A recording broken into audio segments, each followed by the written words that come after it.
제가 세종시 우리 여러 번 알고 계시겠습니다만 이 재정과 관련해서 더 이상 외면해서는 안 될 구조적이고 본질적인 문제를 우리 시민들께 또 언론 여러분들께 말씀드려야 되겠다라고 생각해서 작심하고 나왔습니다.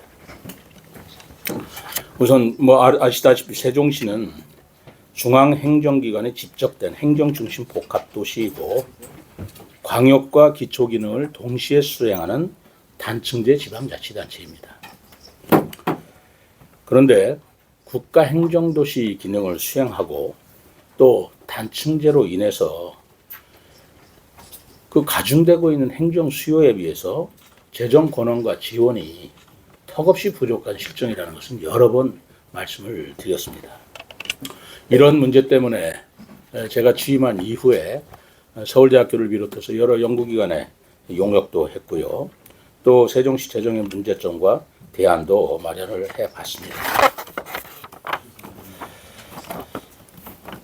또 대통령, 또 행정안전부, 그리고 국회에다가 세종시 재정 문제의 구조적 원인, 제도 개선 필요성을 지속적으로 말씀을 드려왔습니다. 지난번 국정감사 때에도 여러분들 기억하시겠습니다만 전국적으로 방송되는 생방송을 통해서도 이 문제를 제가 집중적으로 거론한 것을 기억하시리라고 생각합니다.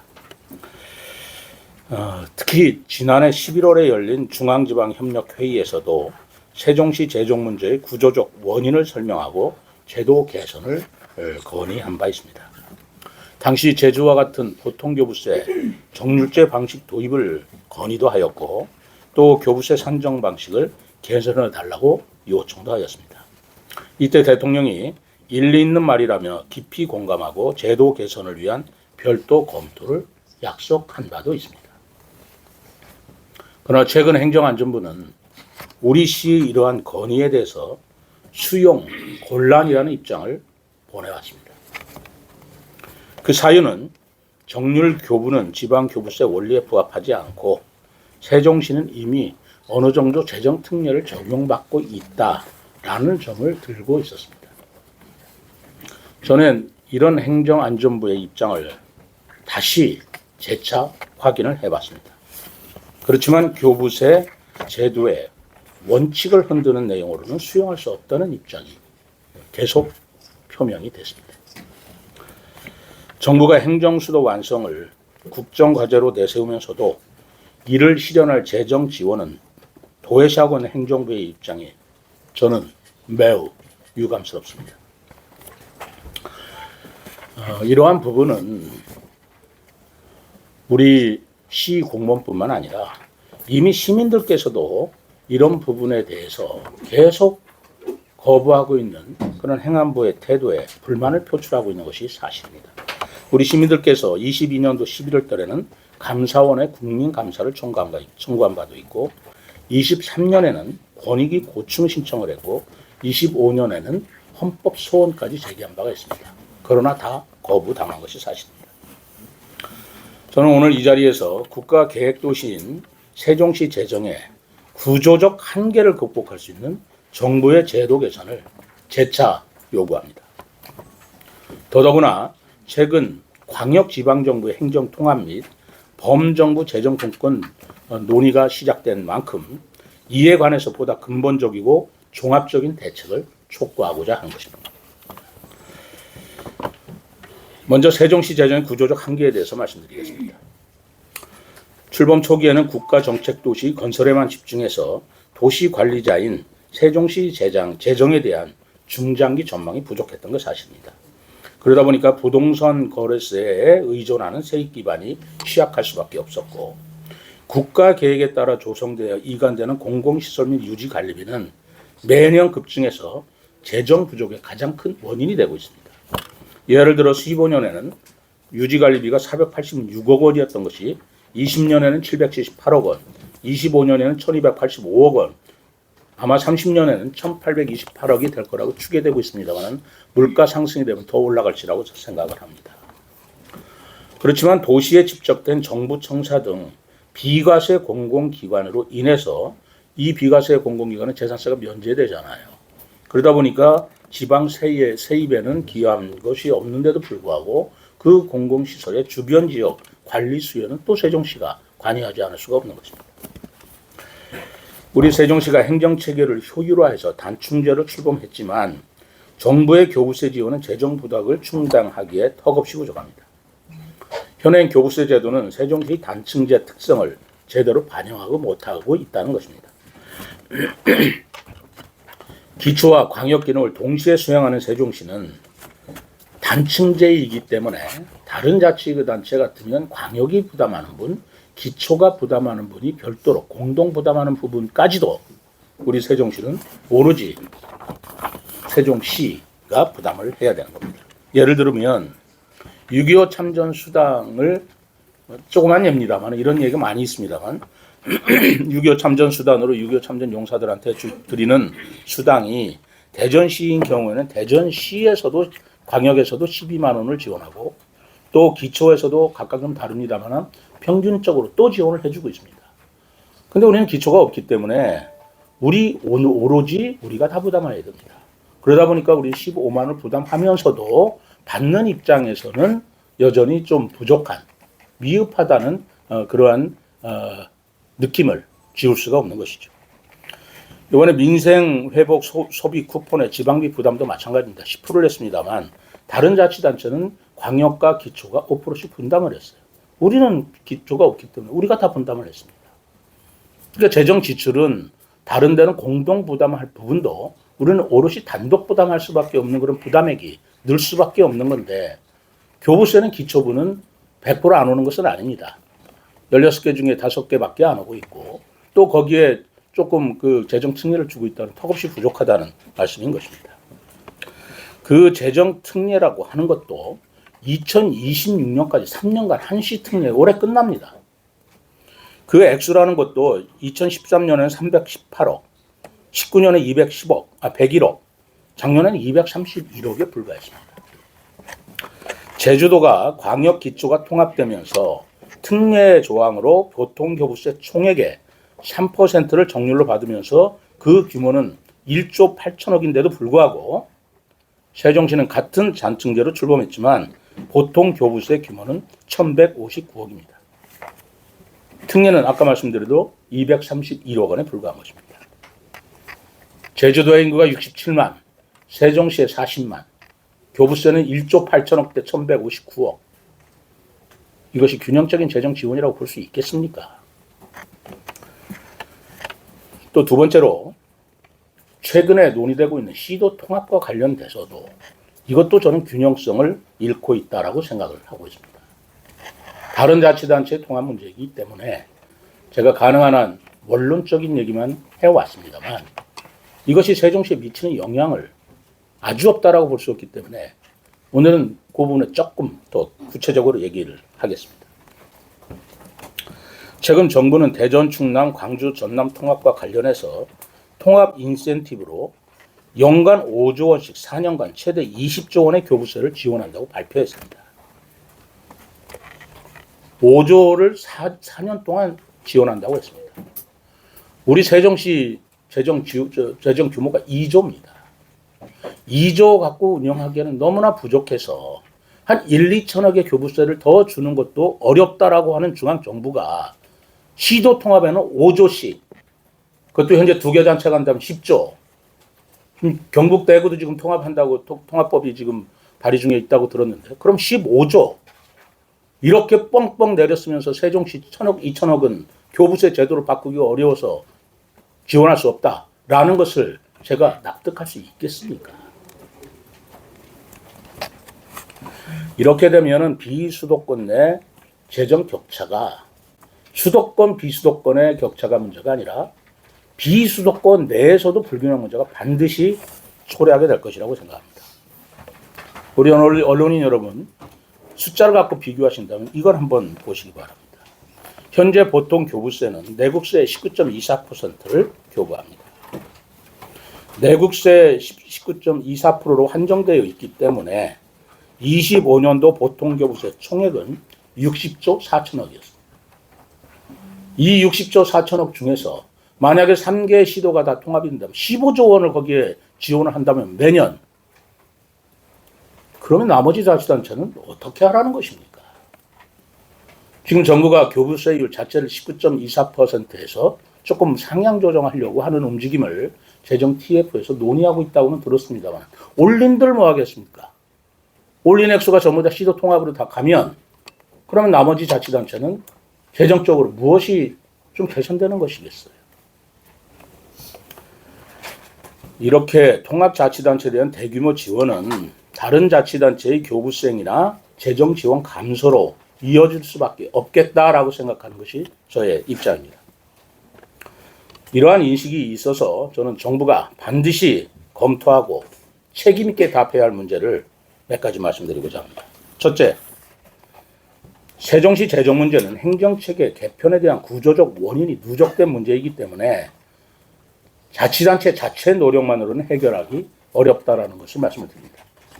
이렇게 근본적인 문제 해결을 위해서 세종시의 재정 실태에 대한 정부 차원의 정확하고 객관적인 진단을 선행해 주십사라는 겁니다. 또 광역행정통합과 같은 지방행정체제 개편을 위해서는 세종시와 같은 사례, 다른 자치단체의 균형 문제도 면밀히 검토해달라, 추진해달라라는 말씀을 드리고자 하는 겁니다. 저는 우리 시의 현장 실태 조사를 통해서 세종시의 행정 체계와 재정 문제를 행정부의 행안부가 탁상 공론이 아니고 현장에 와서 현장을 정확하게 실태해 줄 것을 공식 요청합니다. 행안부의 충분한 현장 조사와 진단을 통해서 세종시가 안고 있는 구조적 특수성을 정확히 파악하고 현행 교부세나 재정지원 제도의 희소성을 점검해서 문제를 바로잡을 해법을 같이 노력해 주실 것을 촉구하는 것입니다. 두 번째, 정부는 지난 16일 재정분권의 방향과 과제를 논의하기 위해서 범정부 재정분권 TF를 출범시켰습니다. 이 TF는 국무조정실장이 단장이고 정부위원 5명, 민간위원 5명으로 구성된다고 발표가 되었습니다. 저는 이 TF 출범을 재정분권 논의를 본격화하는 출발점이라는 점에서 매우 의미 있게 생각합니다.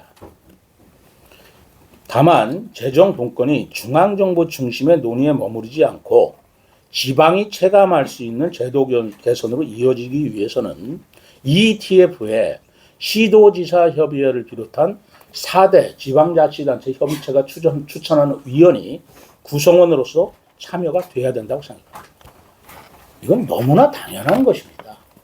지방재정을 논의하면서 지방자치단체의 참여가 배제된다는 건 있을 수 없는 일 아닙니까? 이렇게 지자체 참여를 통해서 재정이 어려운 자치단체를 지원하고 국민 모두 균등한 혜택을 누릴 수 있는 방안을 마련해야 한다고 생각합니다. ETF 논의에서 이재명 대통령이 검토하라고 지시한 것처럼 이런 구조적인 재정 문제를 안고 있는 세종시의 현실을 깊이 있게 논의해 줄 것을 바랍니다. 셋째, 재정분권의 궁극적인 목적은 결국 지역 또 그 지역에 사시는 주민 한 분의 삶의 질 향상에 있는 것입니다. 행정 서비스의 지속 가능성 그리고 지역 간의 재정 형평성 확보의 관점에서 이 재정 분권이라는 것이 이루어진다고 할 때 같은 세금을 내고 있는 각 지역 주민들에게 주어지는 행정 서비스가 형평성 있게 돌아가는지도 다시 점검해야 할 것입니다. 예를 들어서 세종시 시민의 1인당 세출 예산액은 507만 원입니다. 광역단체 중에서 가장 작습니다. 1인당 세출 예산액은 뭐냐면 시민들한테 지방정부와 국가의 재정이 돌아가는 액을 말합니다. 우리 세종 시민은 1인당 507만 원어치의 국가 재정에 말하자면 혜택을 보고 있다는 것입니다. 제주도는 1131만 원입니다. 우리는 507만 원, 제주도는 1131만 원. 제주도와 세종시가 국민이 다릅니까? 1인당 세출 예산을 기준으로 할 때 시도당 평균은 888만 원입니다. 우리는 평균보다도 못하고 있어요. 이런 현실은 바로 잡혀야 될 거 아닙니까? 이러한 불균형을 외면한 채 추진되는 재정분권이나 행정통합 논의는 또 다른 재정 취약체를 만들 수밖에 없기 때문에 저는 오늘 이 자리에서도 이 문제를 개선해야 된다고 주장을 하는 것입니다. 네 번째로 이번 국회 법안 발의 과정에서 전남 강주 통합특별법은 초안에 문화체육관광부와 농림축산식품부를 해당 지역으로 이전하는 조문을 포함시켰다가 논란이 되자 삭제하였다고 보도된 바가 있습니다. 삭제되었기 때문에 다행이라고 생각합니다. 그러한 이러한 시도 자체가 행정수도 완성을 국정과제로 추진하는 현 정부의 정책 기조와 정면으로 배치되는 저는 기형적 발상이라고 생각합니다. 삭제되어서 다행이라는 말씀을 다시 한번 강조는 드립니다만은 이미 해양수산부 이전이라는 국가정책을 인구 유출이라는 부담을 감내하면서 수행해온 세종시로는 이러한 상황에서 또다시 세종시에 있는 중앙부처가 다른 지역으로 이전하는 것은 행정수도 세종시의 원래 목적과 이상과 기능도 훼손할 뿐 아니라 정부 정책의 일관성과 효율성도 약화시키는 결과라고 생각합니다. 저 외치고 싶습니다. 우리 세종시에 근무하는 중앙부처 공무원들 대부분 우리 세종 시민입니다. 우리 중앙부처 공무원들 일 좀 하게 해주십시오. 우리 다른 자치단체 우리 지자체장 시도지사님께 또는 대통령께 또는 우리 정당 지도자들께 얘기합니다. 이제 중앙부처 그만 흔드시고 중앙부처 공무원들의 사기 그리고 근무 여건 좀 열심히 일 좀 할 수 있게 이제 그만 흔들어 대주시기를 부탁드립니다. 그들이 세종 시민인 이상 그 시민의 시장으로서 간곡히 말씀드립니다. 아울러 통합자치단체에 차관급 부단체장을 4명이나 둔다는 방안, 이거 역시 기존 자치단체 형평성 측면에서 굉장한 차별을 또 나올 것이라고 생각합니다. 어느 시도지사는 1급 부지사를 두고 어느 시도지사는 차관급 부지사를 두고 있으면 부시장 부지사를 두고 있으면 그 시장 도지사의 위상은 같은 것입니까? 다른 것입니까? 지금 법상 시도지사는 의전상으로는 장관급 예우를 받도록 되어 있습니다. 의전 편람상. 그러나 보수 규정에는 차관급 보수를 받고 있습니다. 사실 이 부분도 뭐 여러 번 얘기가 됐지만 시도지사가 의전상으로 장관급 예우를 받았으면 됐지 보수에 연연하지 말자. 우리는 봉사하자라는 뜻에서 더 이상 거론 안 했습니다만 차관급 부지사를 두면 그럼 시도지사와 부지사가 같은 봉급 받는다는 게 이체 맞습니까? 그러면 차관급 밑에 기획조정시장 몇 급이 돼야 되는 거예요?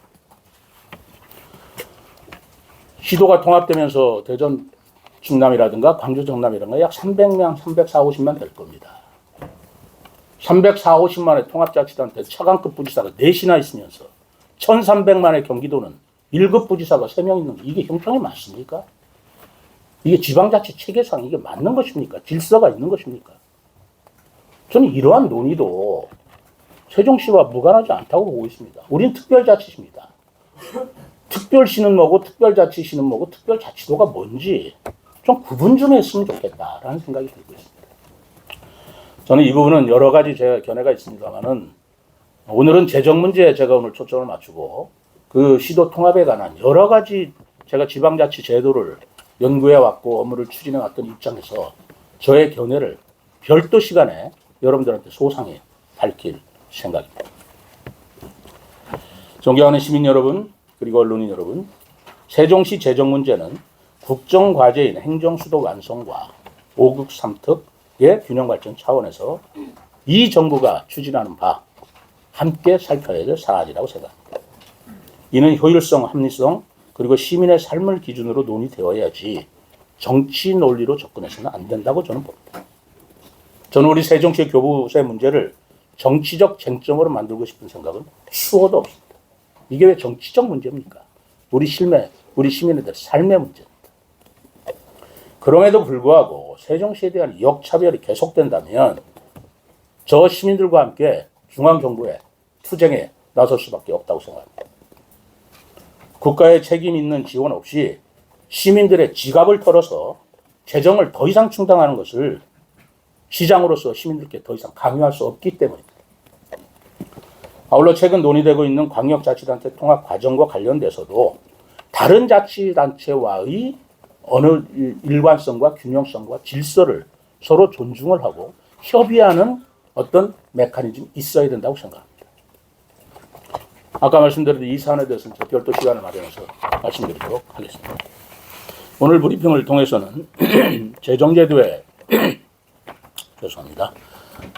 국한된 문제로서 오늘 제가 말씀드린 이 내용은 국무총리실을 비롯해서 행정안전부, 여야당, 관계기관과 정치권에 적극적으로 전달하겠습니다. 그리고 앞으로 책임 있는 논의와 실질적인 개선으로 이어질 수 있도록 최선의 노력을 다하겠습니다. 저는 또 세종시는 시민의 삶과 도시의 지속 가능성, 그리고 행정수도 완성하는 국정과제 완성을 위해서 필요하게 제기되는 문제를 분명하게 제기하고 당당하게 이어가겠습니다. 시민 여러분들과 언론인 여러분께서도 세종시 현실을 통찰력 있게 헤아려 주시고 함께 힘을 모아 주시길 부탁드립니다. 감사합니다.